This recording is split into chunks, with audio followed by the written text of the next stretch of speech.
اهلا بحضراتكم. النهارده هنتكلم على نوع جديد من العلاج النفسي ظاهر جدا الفتره دي، وبنشوفه كتير وبنشوف اعلاناته على النت وعلى وسائل التواصل الاجتماعي. هو الحقيقه العلاج النفسي الالكتروني. العلاج النفسي الالكتروني مش جديد خالص، بالرغم من ان احنا شايفين ان هو جديد وظاهر، لكن هو العلاج النفسي الالكتروني ده موجود، او ما كانش الكتروني بقى ساعتها، بس كان موجود العلاج النفسي عن بعد. وكان العالم النفسي الشهير جدا سيجموند فرويد كان بيبعت جوابات للمرضى بتوعه في ولايات اخرى ودول اخرى، وكانوا بيردوا عليه بجوابات وهكذا. ويظل هذا التواصل اللي عن بعد بين المعالج والمريض نوع من انواع العلاج النفسي.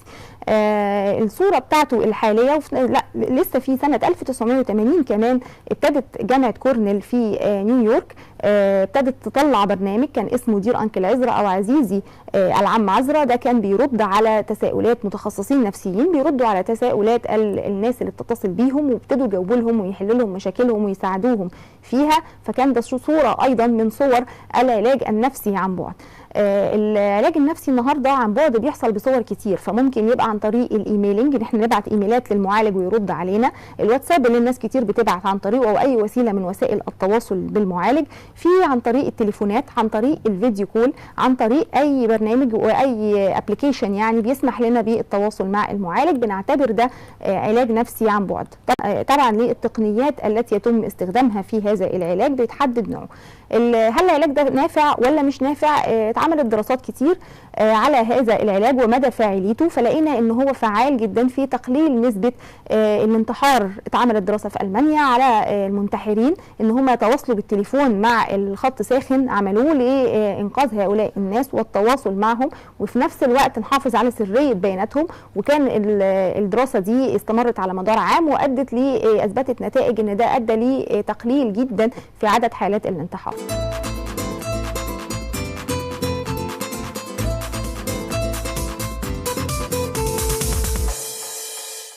كمان العلاج النفسي السلوكي المعرفي اللي بيتعمل بهذه التقنيات، لقينا ان هو في دراسات اثبت نجاح كبير جدا، خصوصا في مرض الرهاب الاجتماعي ونوبات الهلع وغيرها من اضطرابات القلق. لقينا انه كان بيؤدي لنتائج كتيره جدا ملحوظه مع هؤلاء المرضى. مهم كمان نخلي بالنا من ان هذا النوع من العلاج في فترات زي فترات الاوبئه اللي احنا فيها مثلا بنلاقي ان منتشر جدا، وابتدى يعني يتوسع مدى انتشاره، لانه بيتيح اختيار وقت مناسب للمريض والطبيب اللي بيعالجه. فبنختار وقت مناسب لينا احنا الاثنين ونقدر نتواصل خلاله، مش محتاج ابدا سفر او انتقال مكاني من مكان لاخر علشان اقدر اوصل لهذا المعالج بتاعي، لكن ان انا بكل بساطه اقدر اتواصل معاه من وانا في مكاني في بيتي. جزء مهم منه جدا هو ان انا ابقى مستريح، فده بيقلل جدا القلق اللي بيبقى حاصل نتيجه زياره الطبيب، خصوصا الطبيب النفسي.